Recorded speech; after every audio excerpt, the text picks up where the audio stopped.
Comey was spying on Trump. Well, the reason he was writing the memos was to create a record so that he could destroy No him. American knowingly colluded with the Russians to interfere in our election campaigns. Oh, wait, unless you mean Hillary Clinton. Pardons, prosecutions, and transparency.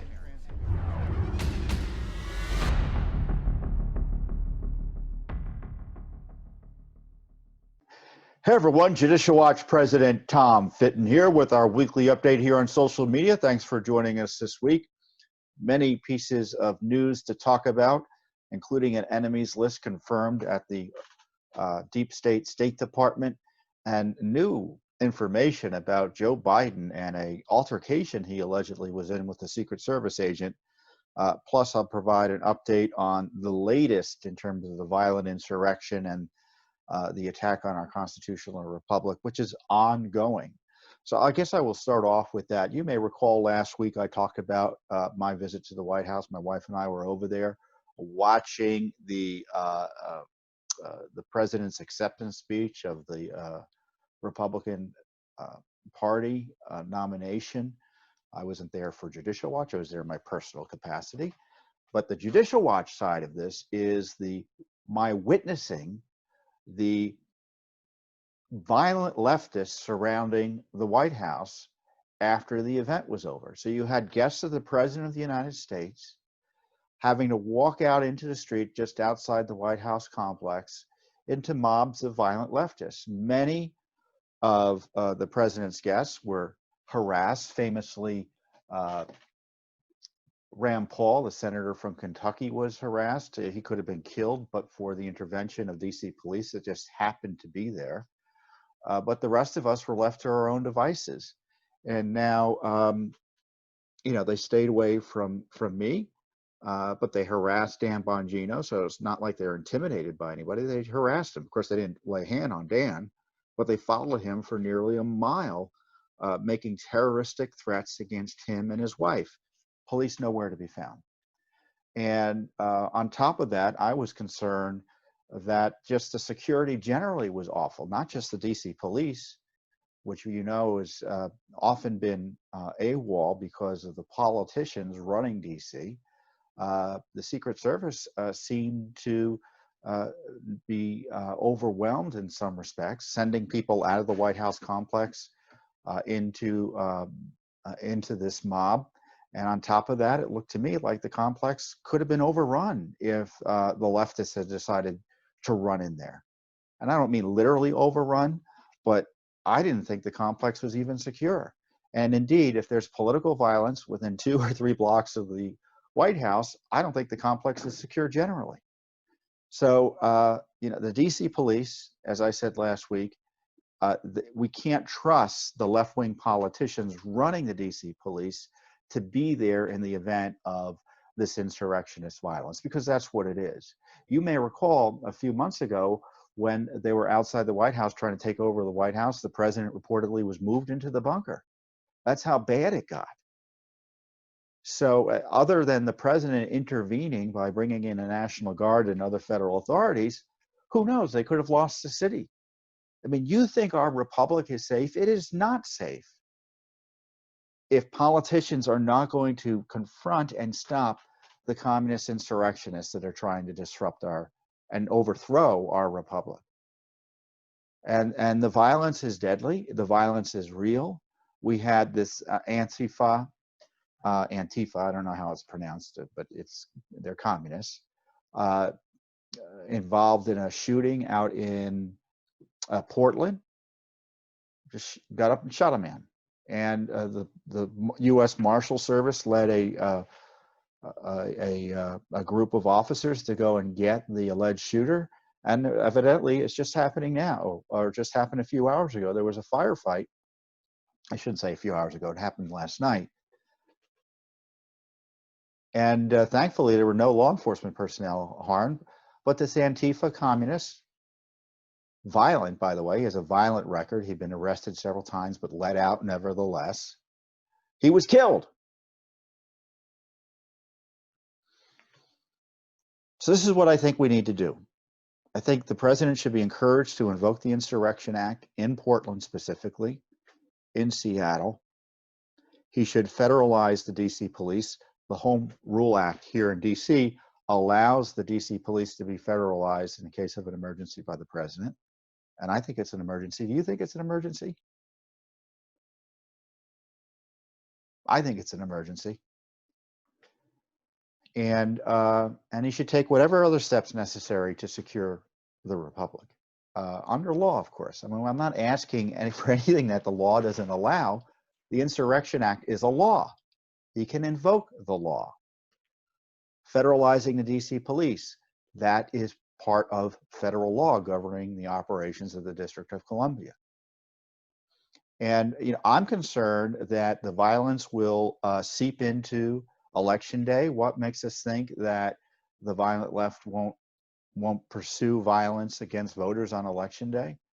Indeed, if you read the New York Times, if you read this organization report called the Transition Integrity Project, which is a leftist wargaming scenario that has the left in their wargaming of the election, talking about relying on street protests and threatening secession from the United States. They want to break the country up if President Trump wins. That was their planning document. They're wargaming a secession movement in order to install President Biden if it doesn't turn out the way they like. So, I mean, we're facing threats of violence associated with the election, and I don't say that lightly. The violence is happening now, and we're expected to believe it will stop on Election Day. Now, the left is nervous about it. The leftist politicians are trying to persuade the communists that, oh, you're going to help. You're not helping politically, as if that's the problem with it. They object to it for political reasons as opposed to moral and rule of law reasons. And of course, the communists don't care about that. They were trying to burn the home of the Portland mayor, who is a fellow traveler and allied with them. He lives in a big condo building, and they were trying to burn the building down, kill him and his neighbors. So bad that he's looking for another place to live. They don't care about Democrats. That's why it's so dangerous for these Democrats to be kind of coddling and condoning and defending and ignoring the violence by these communist insurrectionists, because they want to burn the country down. And you think they make a distinction between Democrats and Republicans? They may see Democrats as useful for a particular purpose or a particular period of time, but everyone will be targeted. No one is safe in a revolution like the communist plan.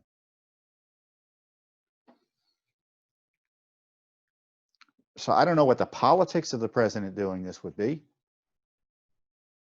But look, the governors, they're on the front lines. If they're not going to defend the rule of law in the republic, the president has to step in. He has to. I mean, I don't say again this lightly, but the president and the governors are on the front lines. The governors don't want to do it. The president could be all that stands between the rule of law and the end of our constitutional republic. And that's the way the system is set up. He's commander in chief. He has this Insurrection Act power. The Oregon governor, the Portland authorities allowed rampaging communists to run through the streets for months, try to burn and murder police, federal officials, federal police, federal law enforcement, burn down courthouses. This is deadly serious. And we have to think about how it is we protect the republic under law. And I'm highlighting what can be done. And I would encourage you to push your elected officials to be sure to stand against the violent insurrectionists. I mean, the left likes to say the protests are mostly peaceful. We're not talking about protests. People can protest all they want. It's a free country, more or less, right? Protest. I don't care about people protesting. People protest about stuff I agree with. People protest about stuff I don't agree with. But that's what makes America great. We're not talking about protests.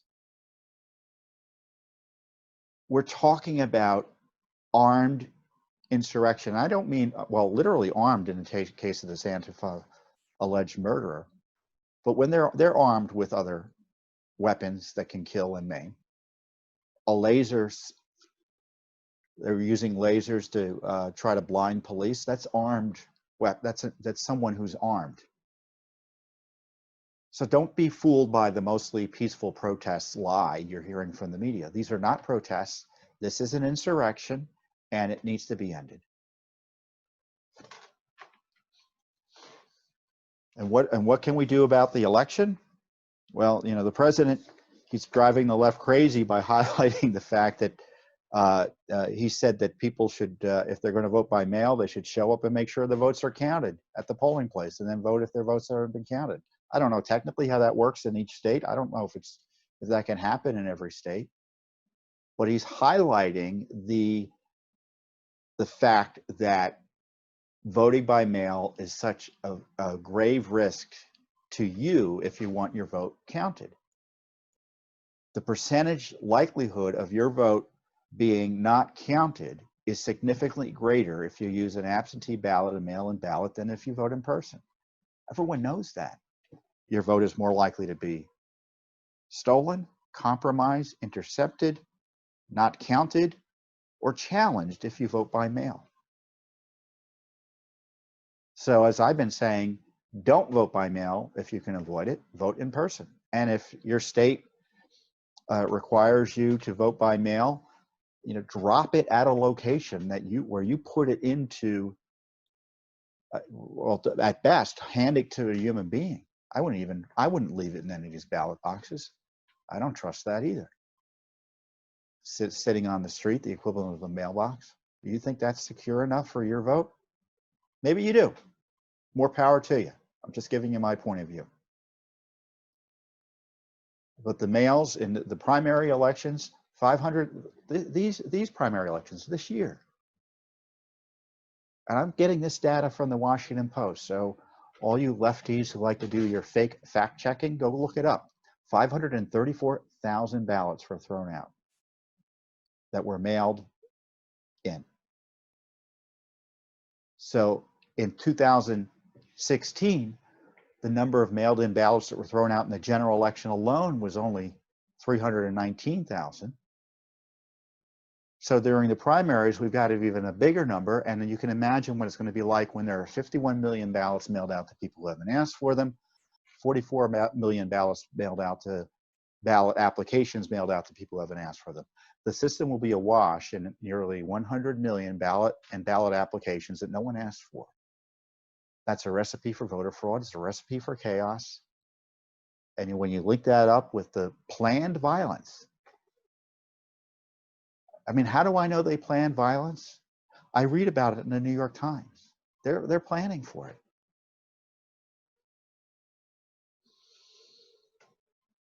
And so when you hear talk about litigation, litigation is only one part of the left strategy.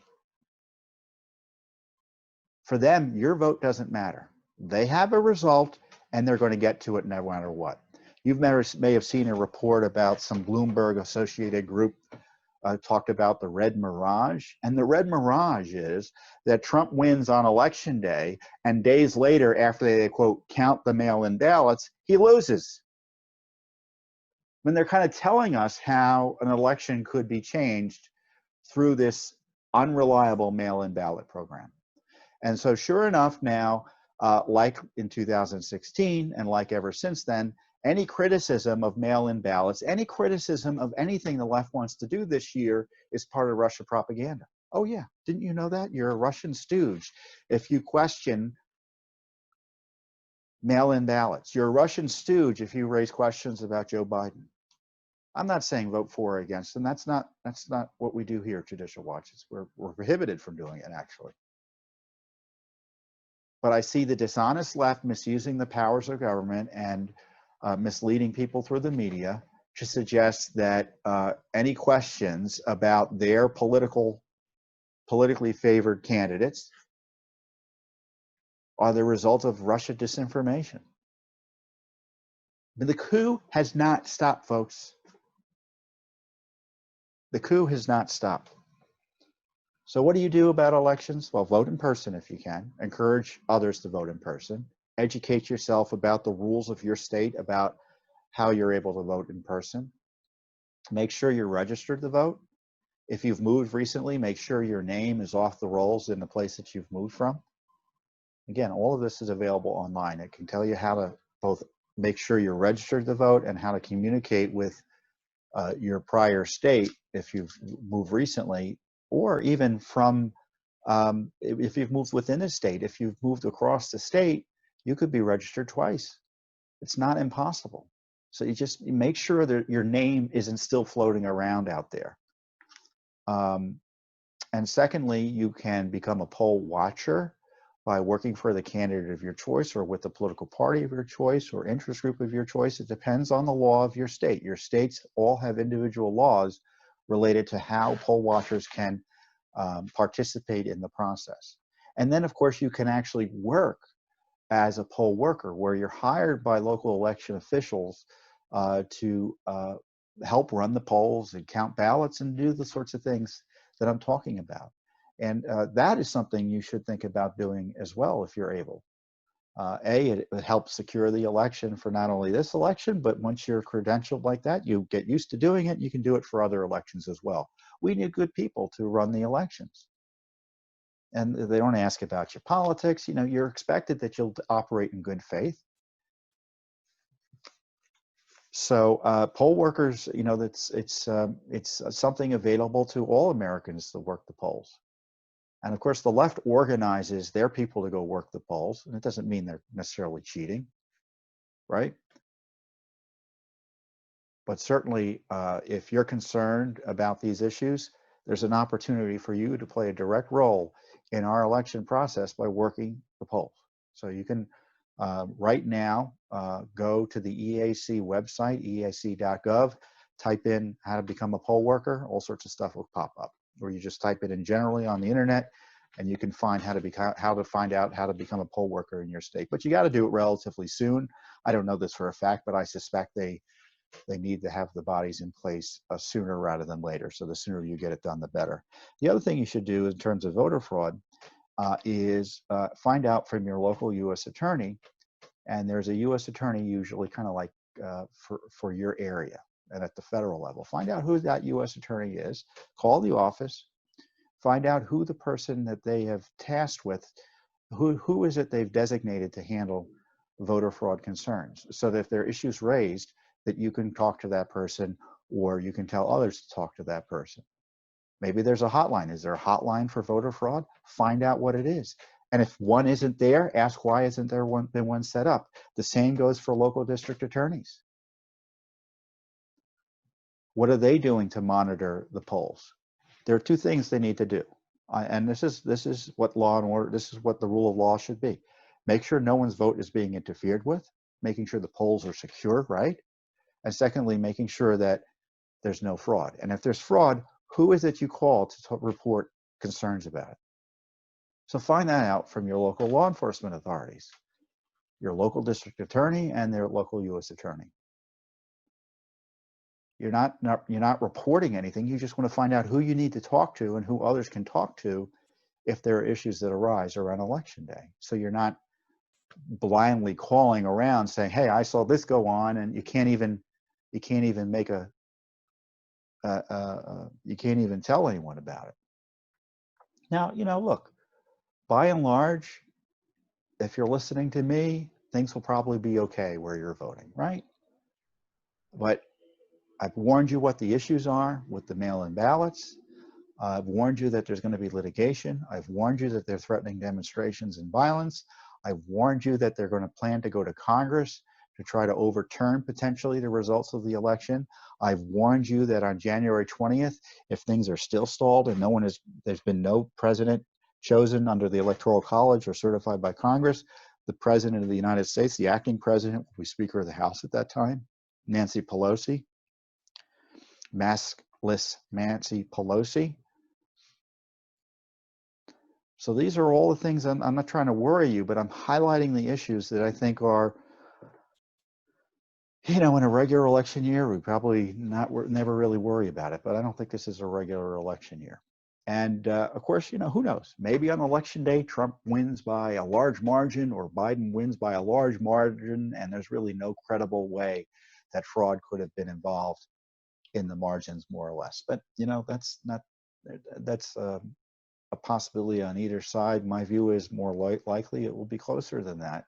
And so the issues of fraud and when the ballots are counted and who's counting them and all of that, that's going to be major. And this is where the left sees an opportunity to pressure officials through protests and violence. They're planning it. And of course, Judicial Watch is directly in court now, trying to clean up the rolls in North Carolina and Pennsylvania. We've educated you, obviously, about what you can do here. And we've already sued in California successfully, at least to curtail in part the crazy scheme there that would have resulted in ballots being mailed to people that were almost certainly to have moved away or died. I mean, that was their plan until Judicial Watch sued to stop it. So we're going to be looking for other opportunities to enforce the rule of law where it's under attack on elections over the next 2 months. And I encourage you to contact us if there's anything local that you think we need to be doing. Go to our website. You can find out how to contact us there. But we're on it, folks. We are on it, and I encourage you to be on it as well, because, as I say, the republic's at stake, and I think our elections are at risk this year. So, so moving on to what we've actually been finding in terms of documents. There's all this noise this week about what the president said about the heroes buried in cemeteries based on 4 anonymous sources, which I don't buy that story. But that's what passes for journalism. 4 anonymous stories, journalists, excuse me, a journalist has 4 anonymous sources. The president adamantly denies it. Other people, both friends and opponents of the president, deny it, both officially and outside of government. And yet the story is treated as if it's true. But then when Judicial Watch gets documents that show government misconduct, it's not anonymous sources. The media ignores it. But thankfully, we have the internet, alternative media that get the word out to you. This is why they hate the internet. This is why they want to suppress conservatives on the internet. This is why they want to suppress alternative news sources, even like Fox and One America News and Newsmax and all the independent conservative media publications online, is because we provide an alternative source for the truth. Because you're not getting it from the media, which are more or less just liberal advocacy groups. Not even advocacy group is a kind word. They're more like political action committees in many respects.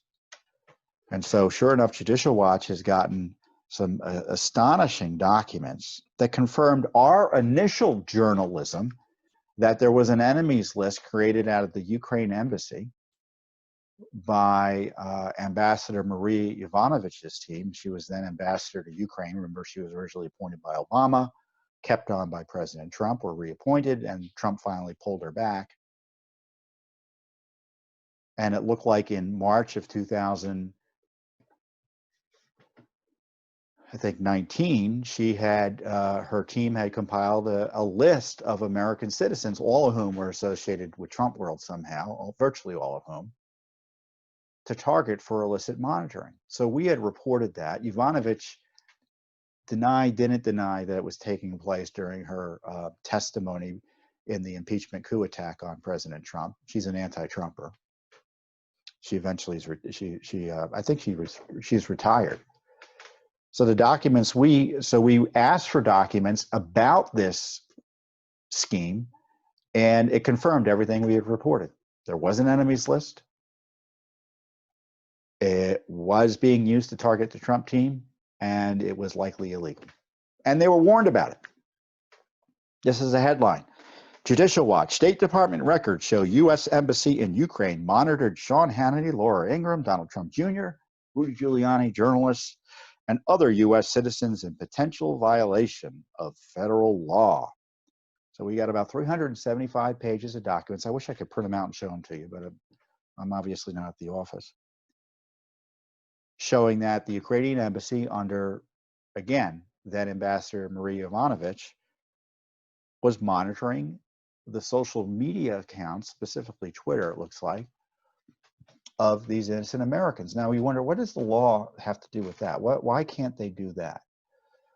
Well, you know, there's nothing in law that prevents a government official from looking at your Twitter account, just looking at it, right? But if they want to start compiling reports about the content of that account and sharing it in an official capacity with others in the government, that's kind of like creating a file on you, right? And that type of activity is severely constricted or restricted by a federal law, among other laws, called the Privacy Act. It protects your privacy. It means the government can't create files on you improperly. That's exactly what was going on in the Ukraine embassy, as they were desperately trying to keep Ambassador Yovanovitch in her job, as they were trying to suppress questions about Ukraine's efforts with Obama to subvert the election in 2016 and subvert questions about what the Soros-connected group was doing there in Ukraine, also involved in the elections, and to suppress questions about, of course, Joe Biden and Burisma and that entire mess. And so what they did was use government employees to track Americans and what they were saying about the topics I just raised. And who are the people they were tracking? Laura Ingraham, Sean Hannity, Rudy Giuliani. So you had Rudy Giuliani, the president's lawyer, being improperly tracked by the government. Dan Bongino, you know Dan, Sebastian Gorka, John Solomon, Jack Posobiec. Jack works for OANN. Ryan Saavedra, who's a reporter, I think he's with the Daily Wire. Sarah Carter, who you know from Fox. The president's son, Donald Trump Jr. Michael McFaul, who was actually an Obama appointed, used to be a Russia ambassador, I think. So he's kind of the outlier there, but he is on the list.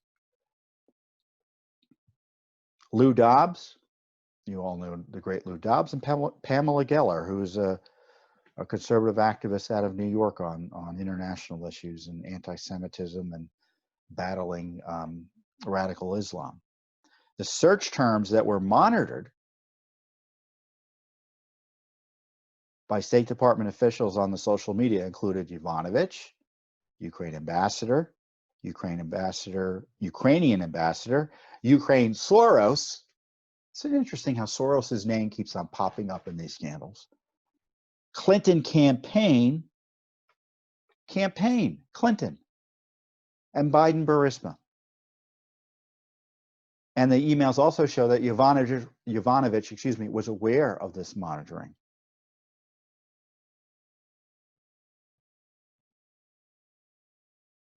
So this is the result of a Judicial Watch lawsuit. We had done the initial reports. We had listed those names previously. We have the documents that show that list was exactly right, and that the search terms were even more political than we thought. You know, when we first reported it, we had a source tell us, this is not an obscure rule. I mean, the Privacy Act and that law and the other laws like that. Everyone in public diplomacy or public affairs know they can't make lists and monitor U.S. citizens unless there is a major national security reason. If the illicit operation occurred, it seems to indicate a clear political bias against the president and his supporters. Yovanovitch, as we reported, a career diplomat who also led American embassies in Kyrgyzstan and Armenia, was appointed ambassador to Ukraine by Obama in 2016, so she was there during the election season. She was recalled by the State Department in May of last year, and now she's no longer a State Department official. This is what the email says. This is the subject of the email, monitoring developing U.S. social media narratives on Ukraine.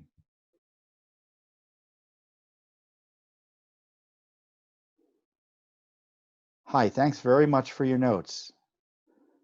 The English language Twitter search phrases we're currently using for the issues are, as I said, Yovanovitch, Yovanovitch common misspelling, so two spellings of the name, Ukrainian ambassador, Ukraine Soros.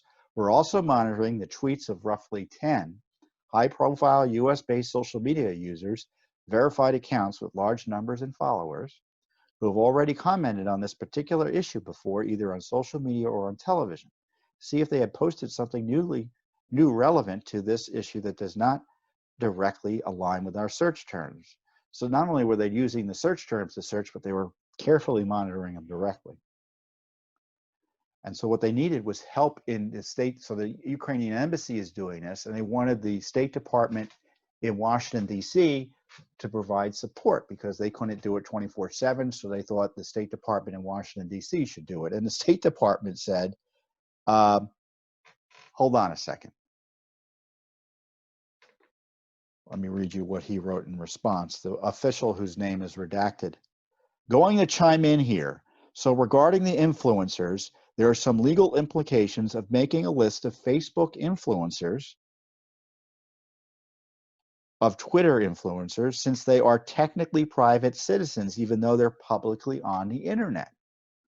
And we cannot compile them into a list and monitor what they're saying using a third-party application without their knowledge. To see what they're saying, you unfortunately need to use the old school way and manually go to their feeds and view that way. Cumbersome, but it's in compliance with the Privacy Act of 1974. And what they had been doing was using this CrowdTangle program, which then was available to them, that helped them monitor social media. It was created by, I think it was bought out by Facebook, and Facebook eventually stopped letting the government use it for purposes like this. And you know who else was involved? Was this Ambassador Kent, who seemed to be very much concerned about what was going on. And you may recall him as being one of the witnesses in the coup attack on President Trump. And this is what Kent wrote about it. Excuse me, but I have to use my phone to look all this up. Kent writes, key thing is to get up to ramming speed from the get-go. And he made it clear, Kent, that he wanted this for political purposes. It wasn't because they were looking at what people were saying generally about it. He wanted to know who was attacking them. And you know, I told you last week about another set of documents we had uncovered from the Strzok-Page emails, Peter Strzok, Lisa Page, showing that Strzok and the Comey FBI started investigating Trump's tweets after he criticized Obama for spying on him. And of course, the FBI indirectly. So you got the President of the United States being illicitly targeted by the FBI for sending out First Amendment protected tweets. And here you have his family, his lawyer, and journalists and conservative activists also being improperly targeted, all around the same time, by the way, March through May of 2017. I mean, you think Spygate is just about Trump? It ain't about just Trump. It's about all Americans. Because when you look at the documents, you will see, I'm not listing every American who was caught up in this dragnet. There are other Americans, I don't know who they are. They were caught up too, because they dared to tweet or comment on this anti-Trump ambassador who evidently was trying to cover up misconduct in Ukraine related to President Trump and Joe Biden. Incredible stuff. So I encourage you to go online and read it all. That's what I love about Judicial Watch, because we put the document, you know, you can't argue with the documents. I guess you can. Maybe the documents don't tell you what's actually happening. But we're reporting what's in the documents here. And so if you don't like my interpretation of them, I don't know what's not to like. But if you don't like it, you can go and look at the documents yourself and say, well, let's see what let's see if he's right about what went on here. Go and look at them. 300 pages, take a few hours to read through. You'll be shocked. I can't go through every document that I think is shocking here. But when I see a list of Americans targeted for spying, and it is spying, when they compile a file on you, it's the same as someone clipping newspaper clips based on you and putting it in a file for further use. That's what they were doing there in the Ukrainian State Department until it was stopped. And I don't even think it was really stopped, because the email suggests that I'm not confident that even manually doing that is appropriate under the law. I mean, listen to this line. The list of tweeters has many of the heavy-hitting amplifiers we need to be aware of. Sarah Carter should be added. You know Sarah, since she often acts as an amplifying vanguard for issues that then get picked up on Hannity. Giuliani too.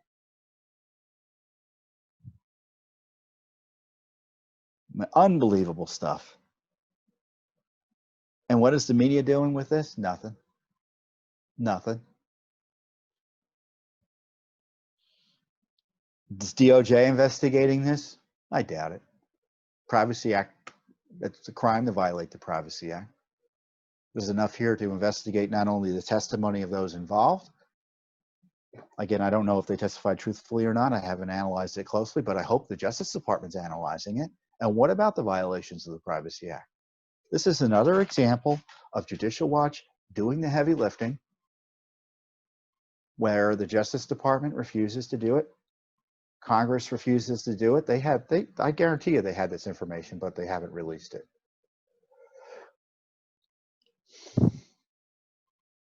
And of course, the State Department's had this. I think we reported on this in October of last year.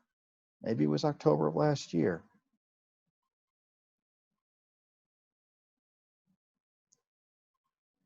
So it was a long time ago. Certainly we asked about it for, let me see. I want to get the specifics. Oh yeah, we began our investigation in October last year. It took them nearly a year to get us these 300 documents.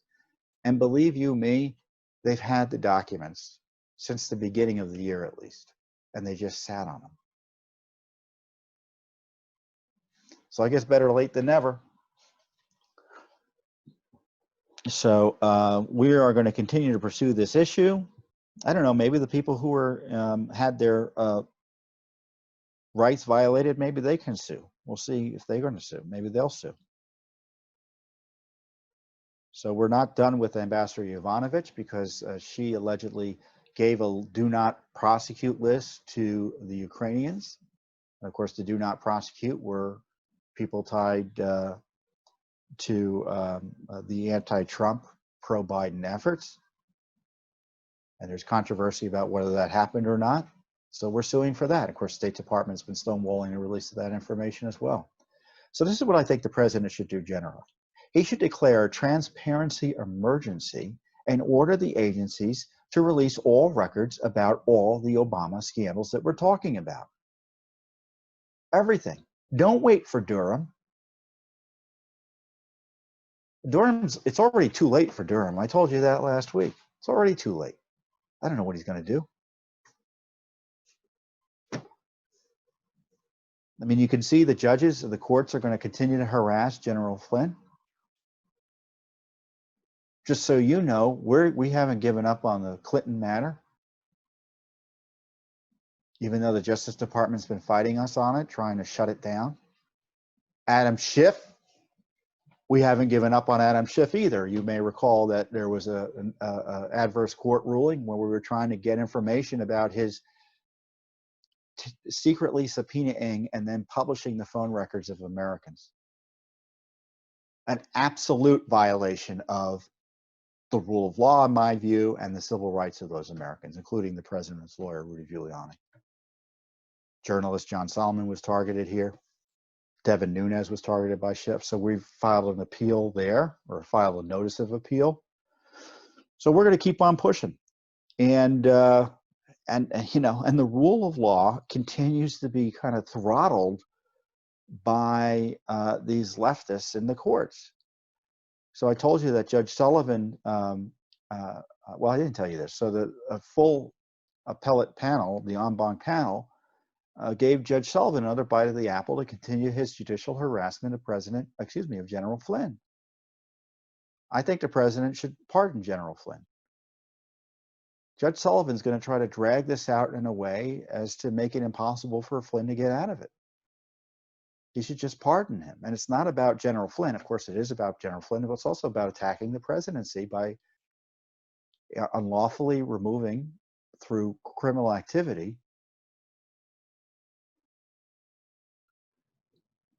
the president's national security advisor, Flynn, making it harder for him to conduct his job as president. That's why he should be pardoned. I mean, even the judges, they were saying, well, how come we're letting, there was a fight within, I encourage you to go read that decision. It's the political decision,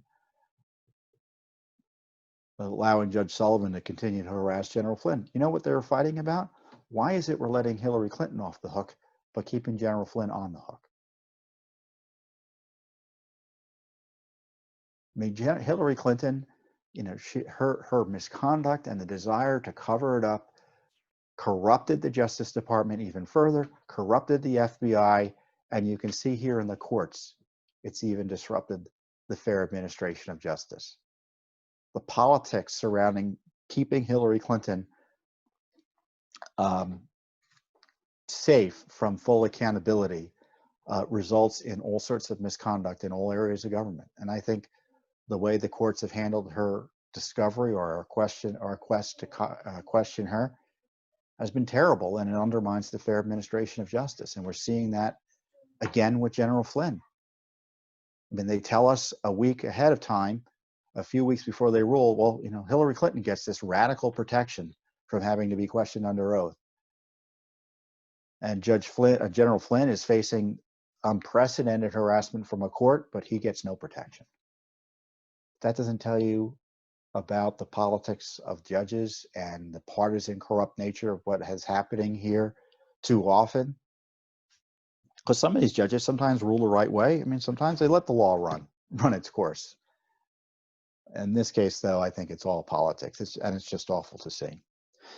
So, what else is happening? Oh, something about Joe Biden you're going to want to hear about. So, there was this story in the Gateway Pundit, which is one of these alternative blogs that the media hates. And the story quoted someone as saying the following. The Gateway Pundit republished a 2017 report alleging that an unidentified Secret Service agent was suspended for a week in 2009 for, quote, shoving Joe Biden, after he cupped his girlfriend's breast while the couple was taking a photo with him. The situation got so heated that others had to step in to prevent the agent from hitting the then vice president, according to the report. Well, isn't that interesting? That report obviously is interesting. I don't know if it was true or not. We didn't know if it was true.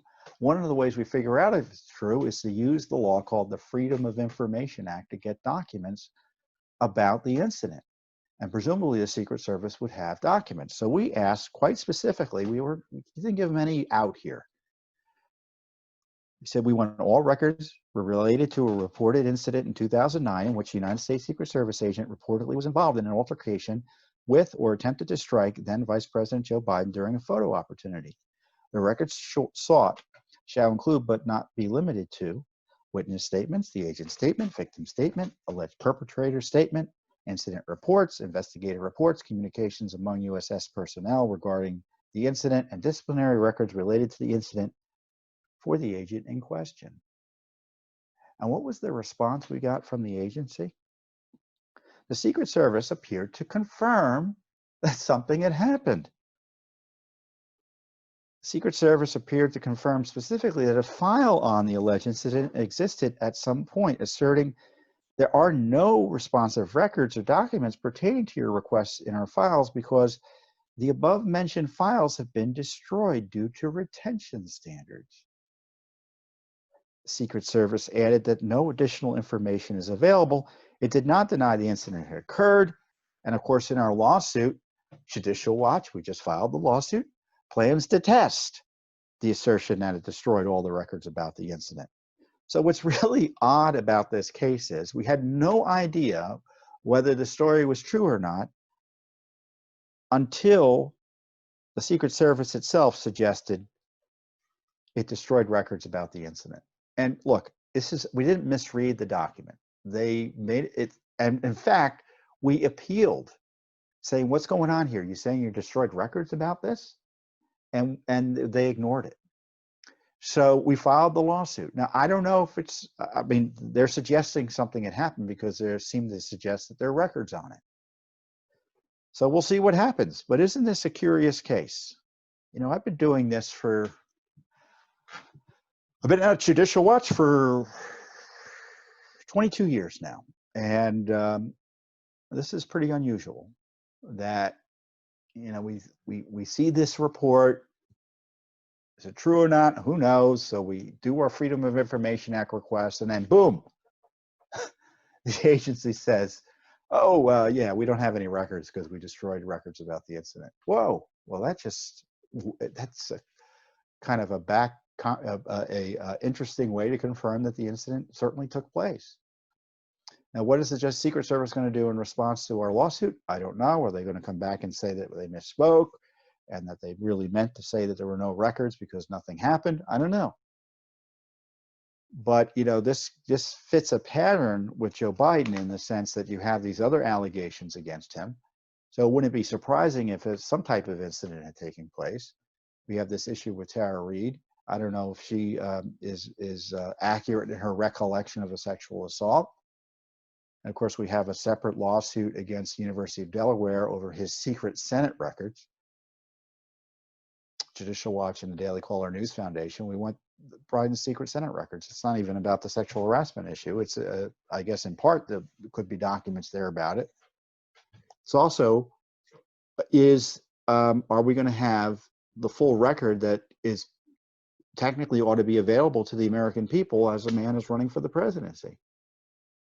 You know, typically Senate records are not available under the Freedom of Information Act, but because he gave them to Delaware, the University of Delaware, and taxpayer monies look to be being used to maintain them, they are subject to being disclosed. And of course, I don't know why we have to sue. Of course, if you had an honest media, they'd be pressing Mr. Biden to release his Senate records. They're available. They're already, you know, they're one nice little location. So it's up to Judicial Watch to do the basic heavy lifting for government accountability as we proceed. And this work is never going to stop. It doesn't stop if Trump wins, and obviously it won't stop if Vice President Biden wins. And it won't stop if there's an acting President Pelosi either. So you can trust Judicial Watch to continue to promote accountability, transparency, and integrity in government politics and the law, because few others here in town are doing it. I want to thank you for joining us this week, and I'll see you next week on the Judicial Watch Weekly Update.